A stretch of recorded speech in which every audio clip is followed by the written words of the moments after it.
गायत्री महामंत्र एक बार मेरे साथ दोहराओ। ओम भूर्भुवः स्वः तस्य वितुर्वरेण्यं भर्गो देवस्य धीमहि धियो यो नः प्रचोदयात्।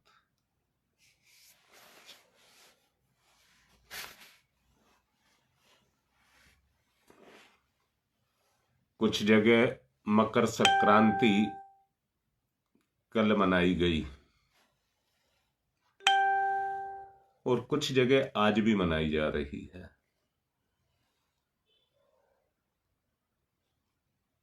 सुना है कि इस दिन आदमी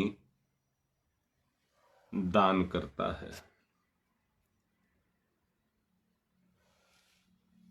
अभी मेरे से एक सज्जन जो हमारे साथ जुड़े हैं वो मेरे से बात कर रहे थे। 2-3 मिनट उन्हीं की वजह से मैं लेट भी हो गया। वो पूछ रहे थे कितना दान करूं। मैंने पूछा क्या दान करोगे। वो कहते हैं जो आप कहें।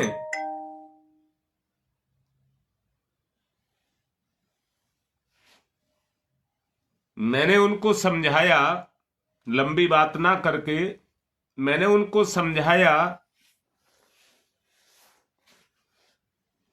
ये मन अनुचित आकर्षणों को, पाप कर्मों को, गंदे विचारों को अपनी तरफ आकर्षित करता रहता है।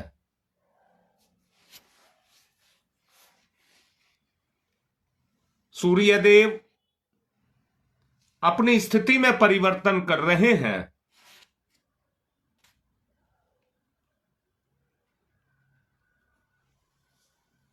तो आप दान कर दें। अगर आप मेरे से कह रहे हैं दान कर दें, दान क्या कर दें? गंदे विचारों का आकर्षण, कुकर्मों का अंदर से इच्छा, उसको दान कर दें। क्योंकि मैंने उससे पूछा क्या दान करोगे। किसी को धन दोगे तो उसका चरित्र खराब होगा। बहुत अच्छे से सुन लेना। दान का धन पचाने की किसी में क्षमता नहीं है। दान का धन किसी में पचाने की क्षमता नहीं है। जिस तरह से पारा फूट करके निकलता है, ये उससे भी भयंकर तरीके से फूट करके निकलता है।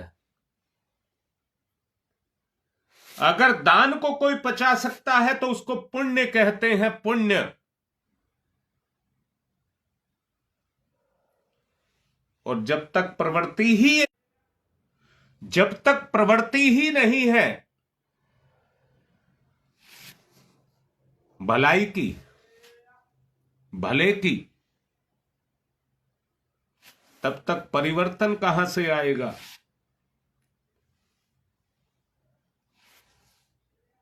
हमारे मन में जिस तरह से संचरण होता है, संचार होता है, संचार से मतलब एक विभाग है हमारे यहां, दूर संचार विभाग, जिसने संसार की दूरी को मिटा दिया।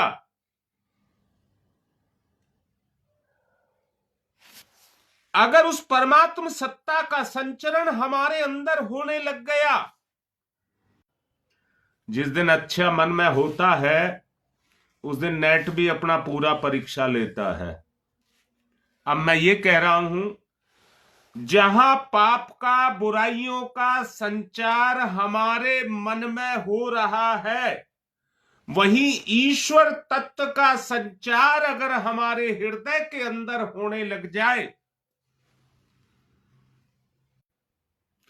मैं आपसे यह कह रहा हूं, अगर ईश्वर की तरंगों का संचार अपने अंदर होने लग जाए। कल मैंने आपको बोला था कि अब आपका संघर्ष काल चलेगा, आपका संघर्ष काल चलेगा।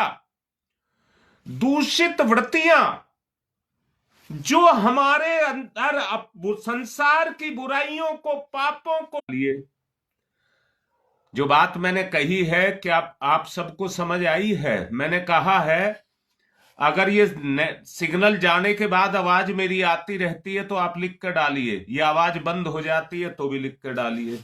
अब मैं ये कह रहा हूं कि ईश्वर की शक्तियों का, दैवी शक्तियों का संचरण लिख करके डालिए। क्या मेरी आवाज आती रहती है? मैं कह रहा हूं दिव्य दैवी शक्तियों का संचरण अगर हमारे अंदर होने लग गया तो जहां आज पाप काम कर रहा है वहां पर दैवी शक्तियां हमारे अंदर काम करना शुरू कर देंगी।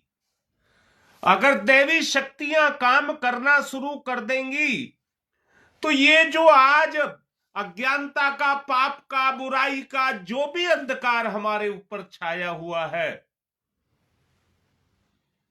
अच्छा, आवाज नहीं आती? चलिए फिर तो मजबूरी है, फिर तो बेटा मजबूरी है। जिन परिस्थितियों में है उन सबको हमको सहन करना पड़ेगा और उसमें रहते हुए भी हमें अपने लिए अपना रास्ता खोलना पड़ेगा। अगर बेटा बहुत अच्छे से ये सुन लें, कोई दूसरा रास्ता आपका नहीं खोल सकता, केवल रास्ता बता सकता है। मंजिल पर जाने के लिए तो आपको ही चलना पड़ेगा। जिनको आज आप अपने कह रहे हैं, जिनको आज आप अपने कह रहे हैं, यही धोखा कल तुम्हारे साथ हो जाएगा। और हम में से आधी जिंदगी लगभग सब पार कर चुके हैं, सब पार कर चुके हैं। तो संसार के आयन से निकल करके आत्मा या परमात्मा के आयन में प्रवेश करें। मेरी समझ से इससे बड़ा सत्कर्म कोई नहीं होगा, इससे बड़ा पुण्य कोई नहीं होगा। दूसरी बात, कल भी मैंने कहा था, अगर आप अपनी आत्मा को सामर्थ्य देने लग जाएं तो आपकी उस सामर्थ्य को आत्मा पा करके संसार के प्रलोभनों, बेटा सुनिए ध्यान से, संसार के प्रलोभनों, संसार के आकर्षणों, संसार के जो वैभव है, मतलब जो भी आत्मा की कमजोरी है वो कमजोरी मिट जाएगी। और कमजोरी मिट गई तो आप सुदृढ़ हो जाएंगे, आपका चैतन्य स्तर सुदृढ़ हो जाएगा, आत्मिक स्तर बढ़ेगा, आत्मिक स्तर बढ़ेगा। अगर हमारा आत्मिक स्तर बढ़ेगा तो एक बात साफ जान लीजिए, यह संसार फिर आपको खेल नजर आएगा और इस संसार से सुख नहीं, आनंद की लहरें आपके अंदर दौड़ने लग जाएंगी। आनंद की लहरें अपने आप दौड़ने लग जाएंगी। और फिर एक बात और समझ लें, मृत्यु कुछ नहीं रह जाएगी आपके लिए, मृत्यु कुछ नहीं रह जाएगी। मृत्यु को आप जीत जाएंगे और मृत्यु को अगर आप जीत गए तो आप सोच करके देखिए आपका स्तर कितना ऊंचा होगा। और इसी को मुक्ति कहते हैं। इस तन रूपी काया के अंदर अगर हम उस स्तर पर अपने जीवन को जिए जो अभी आपको कहा जा रहा है, अगर उस स्तर पर हम अपने जीवन को जिए तो सोच करके देखिए जिंदगी कैसी होगी। उस समय पर कोई ईश्वर की आज्ञा जो आत्मा के माध्यम से आपके अंदर प्रसारित होगी, ईश्वर जो माध्यम है वो आत्मा है, आत्मा के माध्यम से ईश्वर की प्रेरणाएं वो जब हमारे अंदर प्रसारित होंगी तो उनको समझने के लिए आपको कोई कठिनाई नहीं होगी, और उनको पूर्ण करने के लिए जो आपका बल है, जो आपका बल है, चाहे वो मन के माध्यम से है, मन के माध्यम से इंद्री में जाता है, इंद्रियां आपके अधीन हो जाएंगी। और फिर ये देखिए कैसा यंत्र आपको दिखाई देगा अपना आपा। फिर ये वो काम करेंगी जो ईश्वर की आज्ञा होगी। आमतौर से जीवन के प्रत्येक गतिविधि का संचालन मन करता है।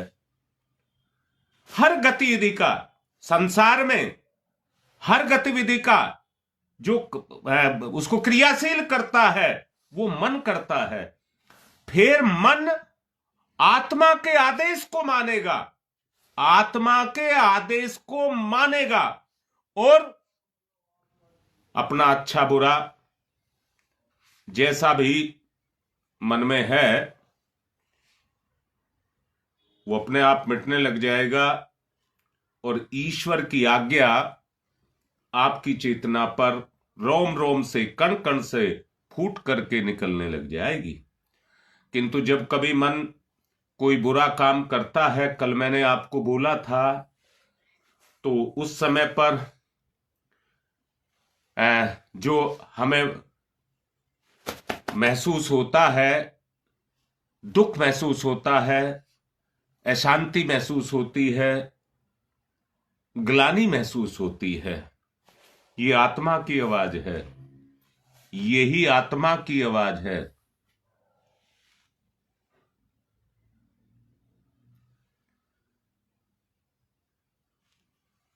बेटी सुदेश,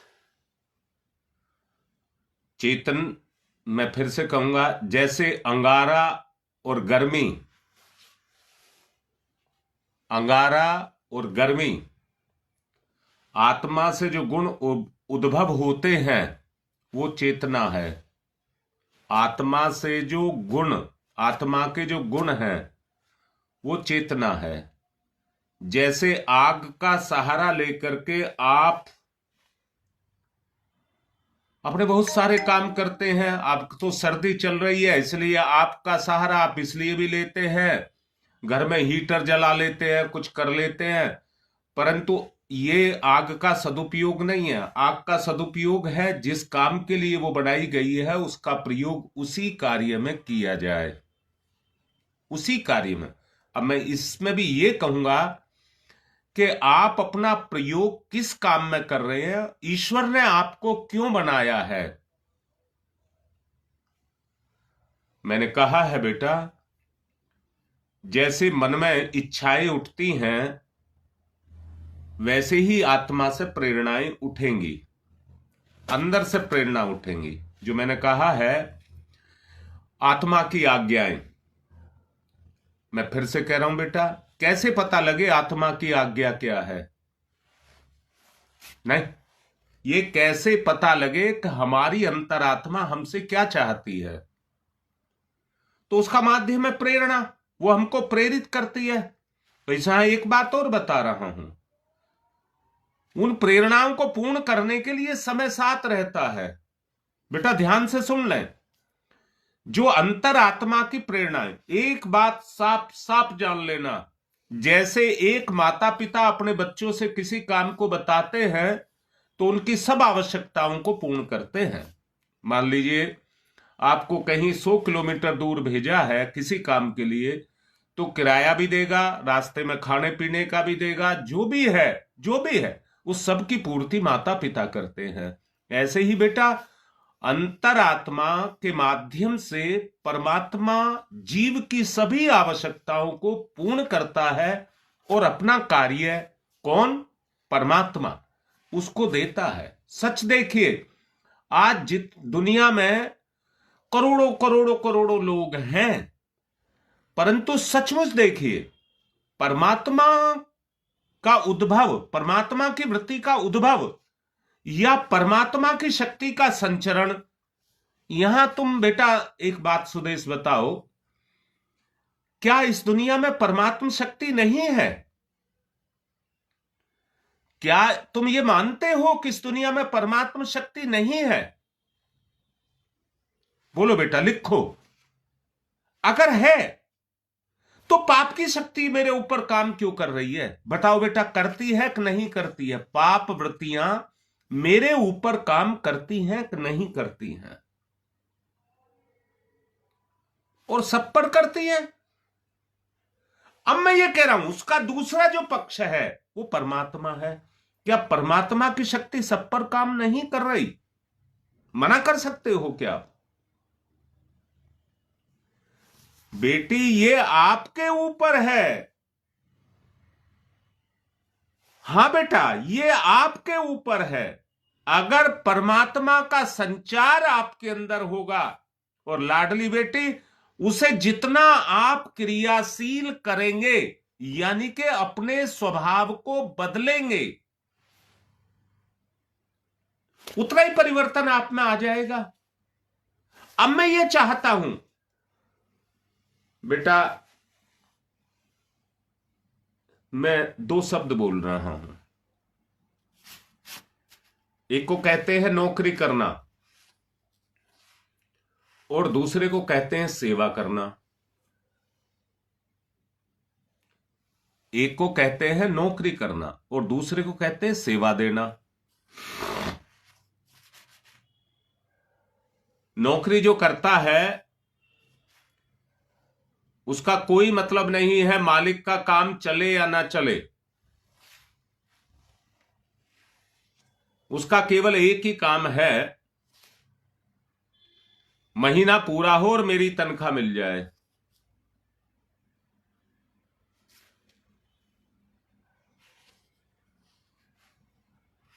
हां ललिता, यही बात है। मैंने अभी कहा है, जो नौकरी करता है उसको मालिक के लाभ हानि से कोई मतलब नहीं होता। कोई साधन फूट जाए, टूट जाए, मालिक का कोई नुकसान हो जाए, उसको कोई परवाह नहीं होती। वो है नौकर। दूसरे को कहते हैं सेवा देना, सेवक। सेवक, जो सेवक होता है वो मालिक से कोई इच्छा नहीं करता है, बल्कि मालिक उसका ध्यान रखता है। अगर ये ठीक नहीं होगा तो मेरी सेवा कैसे करेगा? अब यहां बताइए, परमात्मा के भंडार में कोई कमी है क्या? अगर धरती के सारे जीव परमात्मा की सेवा को ले लें, सारे जीव, और एक बात यहां पर साफ साफ बोल रहा हूं,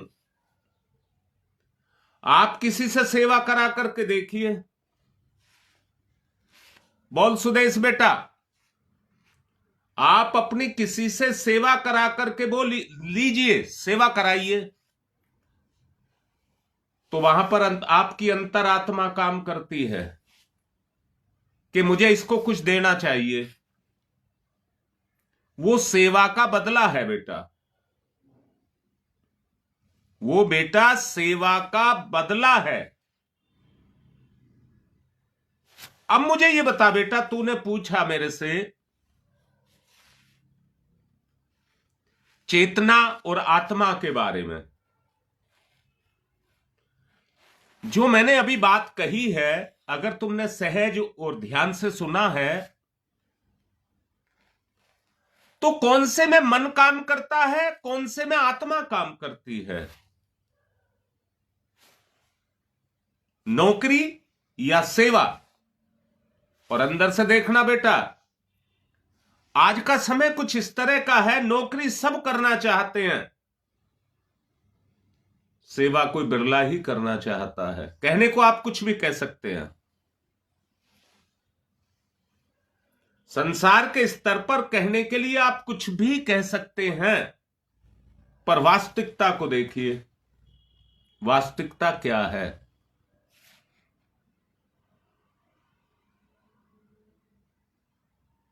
अब मैं भी आप सबसे पूछ रहा हूं, मेरा सवाल है,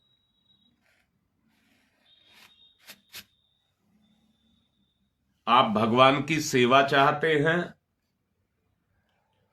अगर सेवा चाहते हैं तो मुझे समझ है आप सब कहेंगे सेवा के लिए ही, तो सेवा शरीर से नहीं भावना से होती है।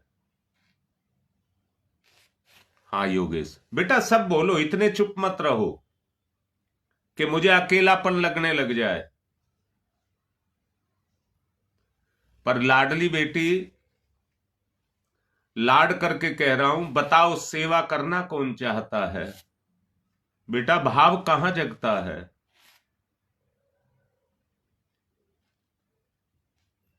अंदर से देखो बेटा। नेहा ने मुझसे पूछा था रिश्ते के बारे में। बेटा नेहा ने मेरे से पूछा था रिश्ते के बारे में। अब मैं कह रहा हूं, वो उसके लड़का है, उस लड़के से उसका कितना लगाव है, उस लड़के का उस मां से कितना लगाव है, ये रिश्ता है। जहां बेटा रिश्ते ही स्वार्थ के हो गए तो वहां लगाव कैसा? जहां रिश्ते ही स्वार्थ के हो गए वहां लगाव कैसा? दोबारा पूछ रहा हूं बेटा, मैंने कहा है ईश्वर की शक्ति का संचरण हृदय स्थान पर,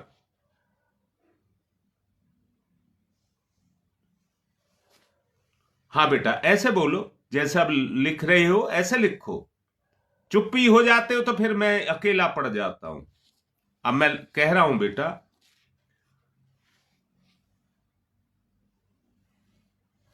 बेटा रेत में आग को ढूंढ रहे हो?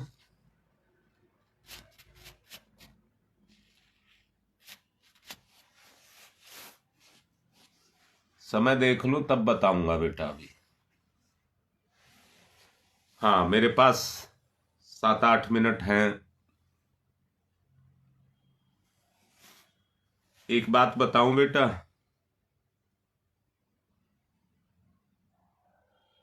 वहां कोई जबरदस्ती नहीं है, भाव में कोई जबरदस्ती नहीं है। वरना एक बात समझना, वो भाव जो हैं फूल की तरह से कुचल जाएंगे। भाव इतने कोमल होते हैं, अगर जरा सा भी दुर्भाव हुआ तो भाव उसको बर्दाश्त नहीं करता।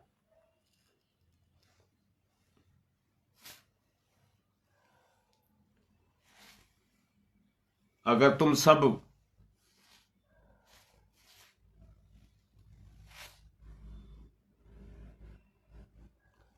सब मुझे परमिशन दो तो मैं एक उदाहरण देना चाहता हूं।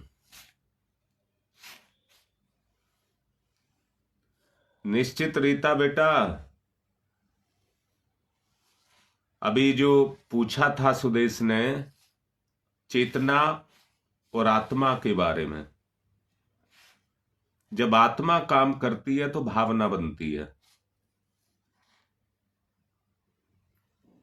जो भी ललिता पूछ रही है उसका जवाब यह है कि भावना को जगाना इतना सरल नहीं है। जिसमें संवेदना ही नहीं है, जिसमें लगाव ही नहीं है, रिश्ते का लगाव, जिसमें रिश्ते का लगाव ही नहीं है, वहां भावना ढूंढ रहे हो आप। यहां तो मैं ये कहूंगा अपना समय खराब कर रहे हो। आप ये ढूंढिए कि तुम्हें सबसे ज्यादा प्यार कौन करता है। और मैंने बोला है प्रेम में लेने की इच्छा नहीं होती है। बेटा मेरा मन है, आप मुझे एक बात बताओ, मैं एक छोटा सा आपको ललिता की बात का उदाहरण देना चाहता हूं तो आपको समझ आएगा। बेटा एक लोहे की कील है या लोहे का कोई भी सामान है, वो रेत में दब गया। कोई गाड़ी जा रही है, उसका कोई पार्ट टूट करके जमीन पर गिर गया और वो रेत में दब गया। उसकी कीमत है? उसको कोई ढूंढता है क्या? लोहा ढूंढने वाले खान को ढूंढते हैं, खान को। रेत में दबा हुआ लोहा लोहा ही होता है। पर बेटी, जब वो मिट्टी में जाकर के मिलता है ना, तो मिट्टी उसे अपने में समा लेती है। मिट्टी उसे अपने में समा लेती है। और क्या करती है बेटा? एक बात आपको पता ही होगा कि धरती में हर चीज की खान है। सोने की खान और लोहे की खान एक साथ नहीं होती है। सोने की खान वही है जहां सोना इकट्ठा है, लोहे की खान वहां है जहां लोहा इकट्ठा है।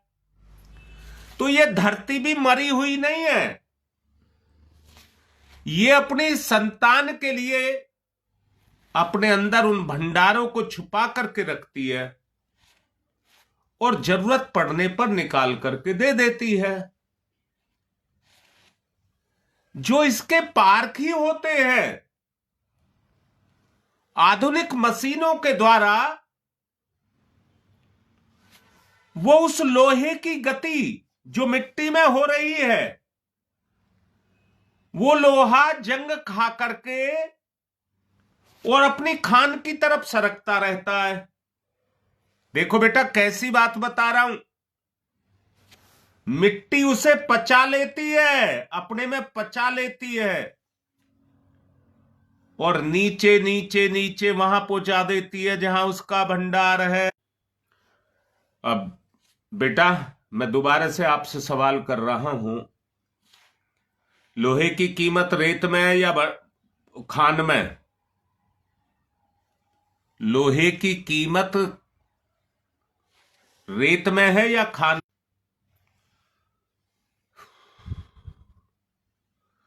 हाँ बेटा, यही बात मैं भी कह रहा हूं।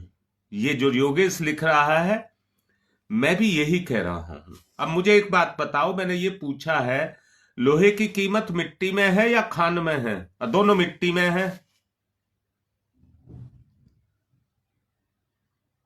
क्योंकि खान में लोहे की मात्रा लोहे की मात्रा खान में होती है, इसलिए खान को सब ढूंढते हैं। ठीक है बेटा, इतनी बात ठीक है, खान में है। सुदेश ने लिखा चेतना और आत्मा। अब मैं फिर से कह रहा हूं बेटा, चेतना तो आत्मा की क्रियाशीलता है और भावना आत्मा की खान है।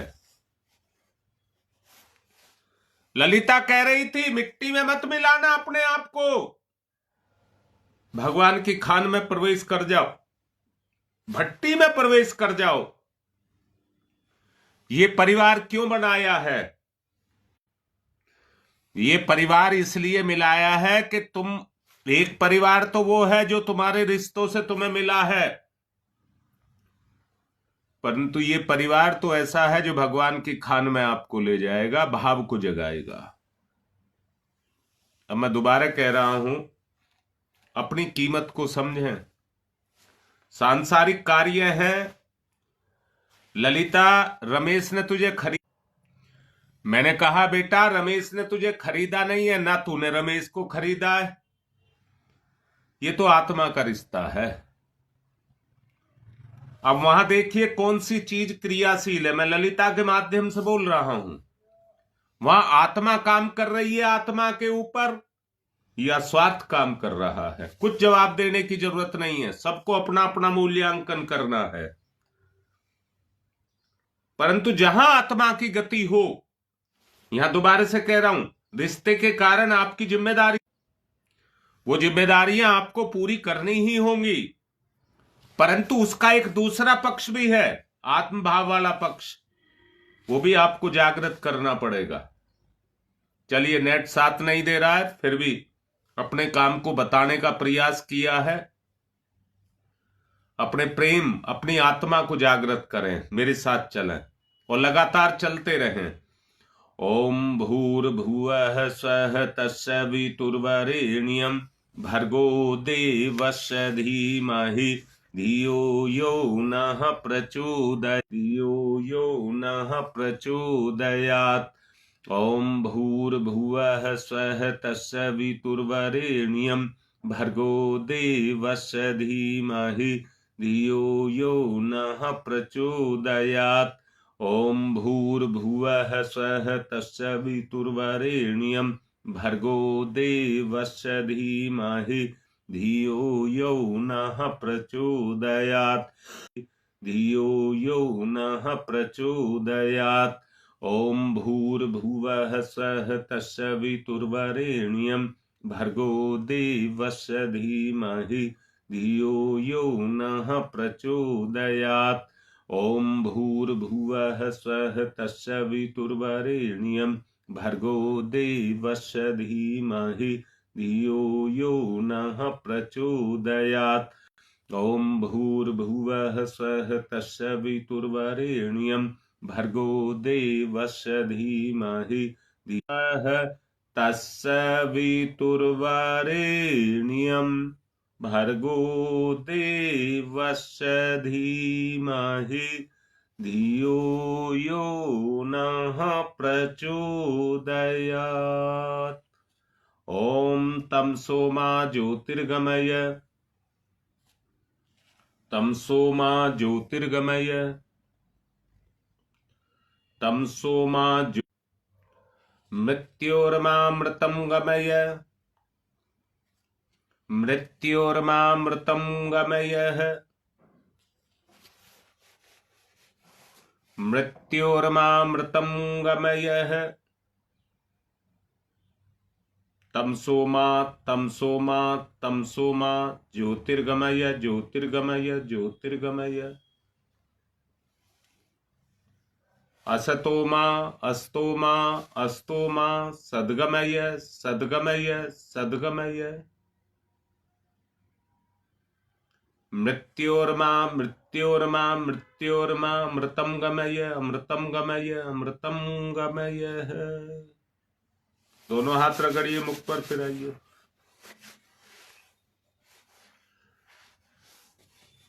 एक तरफ कर्ज चुका रहे हैं, दूसरी तरफ भावना से भगवान के साथ जोड़ रहे हैं। बेटा, अगर इस भाव के पक्ष को आपने मजबूत कर लिया तो ये लेन देन का काम चल रहा है, ये भावना से उत्प्रोत हो जाएगा और तुम अहम तत्व से मुक्त हो जाओगे। आत्म तत्व का संचरण आपकी इस शरीर रूपी काया के अंदर होगा और ये काया जो काम करेगी वो भगवान के आदेश निर्देश के अनुसार करेगी।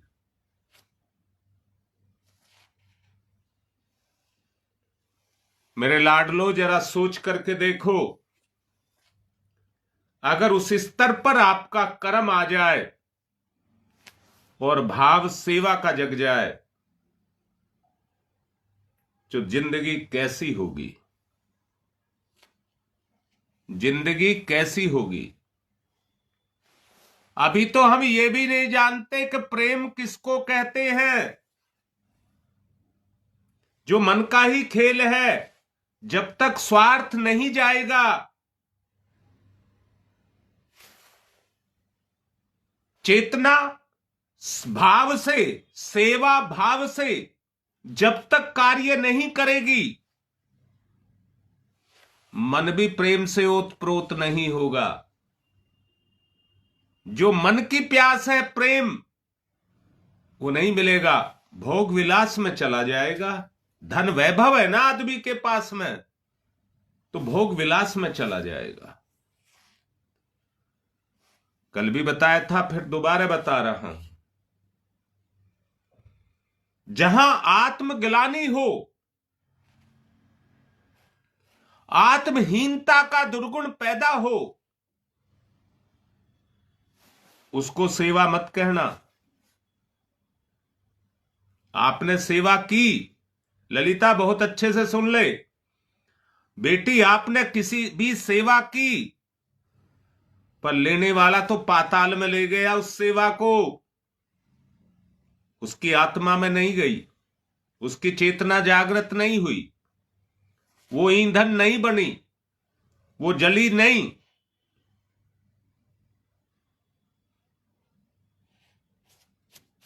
कल फिर समझाऊंगा, समय पूरा हो ज्यादा ही हो गया है, इसलिए कल फिर समझाऊंगा। आज की बात को यहीं पर समाप्त कर रहा हूं, पूर्ण कर रहा हूं।